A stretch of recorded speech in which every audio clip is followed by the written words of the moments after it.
அனைவருக்கும் வணக்கம். எல்லாரும் எப்படி இருக்கீங்க? இன்னைக்கு வந்து ரொம்ப ரொம்ப சிம்பிளான ஒரு சோறு தானே செஞ்சு கட்ட போறேன். என்னன்னு பாத்தீங்கன்னா நெய்ச்சோறு. இந்த நெய்ச்சோறு பிடிக்காதவங்க யாருமே இருக்க மாட்டாங்க. இது எப்படி சிம்பிளான ஈஸியா செய்யலாம் செஞ்சு கட்ட போறேன். வாங்க வீடியோக்குள்ள போலாம். நெய்ச்சோறு செய்யறதுக்கு குக்கர் அடுப்பு வச்சாச்சுங்க. ஒரு 50 ml வந்து நெய் போட்டுக்கலாங்க. இது கூடவே 1 டேபிள் ஸ்பூன் மட்டும் கடலெண்ணெய் ஊத்திக்கலாம்.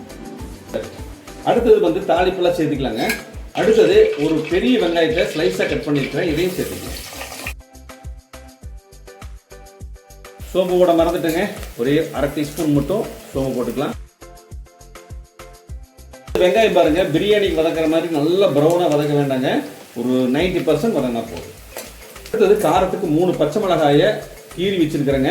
அப்படியே சேர்த்துக்கலாம். இந்த அளவுக்கு கொத்தமல்லி இலை, புதினா இலை. இது கூடவே முந்திரி பருப்பு ஒரு கைப்பிடி சேர்த்துக்கலாங்க. அடுத்தது இஞ்சி பூண்டு பேஸ்ட் 1 டீஸ்பூன். ஒரே ஒரு தக்காளி, பெரிய தக்காளி கட் பண்ணி வச்சிருக்கிறேங்க. இப்ப தக்காளி வதங்கிட்டு இருக்குங்க. இந்த சாப்பாட்டுக்கு தேவையான உப்பு 3/4 டேபிள் ஸ்பூன் சேர்த்துக்கலாம். இப்ப அரிசி பாத்தீங்கன்னா வீட்டு அரிசியில செய்ய போறேன். இன்னைக்கு வந்து இந்த சாப்பாடு 1 டம்ளர் அரிசி எடுத்துருக்கிறேன். 2 டம்ளர் தண்ணி ஊற்றிக்கலாம்.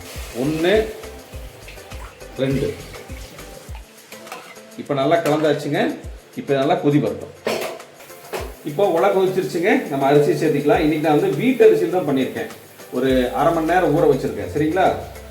இன்னைக்கு நான் வந்து வீட்டு அரிசியில நான் சமைச்சு காமிக்கிறேன் உங்களுக்கு. நீங்க வந்து சீரக சம்பா போட்டு செய்யலாம், பாஸ்மதியிலும் செய்யலாம். சூப்பரா இருக்கும். சரிங்களா? இதை லாக் பண்ணிட்டு ஒரு 2 விசில் விட்டுறலாங்க. 2 விசில் விட்டுட்டு அப்புறம் சிம்ல வந்து ஒரு 1 நிமிஷம் விட்டுட்டு அப்புறம் நம்ம ஆஃப் பண்ணிடலாம்.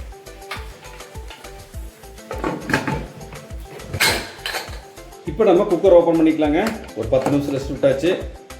கம கமன வாசனையோட அட்டகாசமான நெய்ச்சோறு ரெடிங்க. இப்போ நம்ம எக்ஸ்ட்ராவா மறுபடியும் கொஞ்சம் நெய் சேர்த்துக்கலாம்.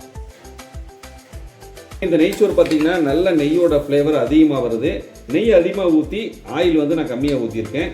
அப்புறம் வந்து பார்த்தீங்கன்னா இது ரொம்ப உதிரியாக வரக்கூடாதுங்க. லைட்டாக ஈரப்பதம் இருந்தால் தான் இது சாப்பிட்றதுக்கு சூப்பராக இருக்கும். ஒரு சூப்பரான நெய்ச்சோறு ரெடிங்க. கூட இதுக்கு என்ன பண்ண போறோம்னா, நான் கோழிக்கறி குழம்பு வச்சிருக்கேன். அதை உங்களுக்கு பிளேட்ல வச்சு காமிக்கிறேன். சரிங்களா? இப்போ நெய்ச்சோறுக்கு வந்து நான் வந்து ஒரு அருமையான கோழிக்கறி குழம்பு வச்சிருக்கேன்.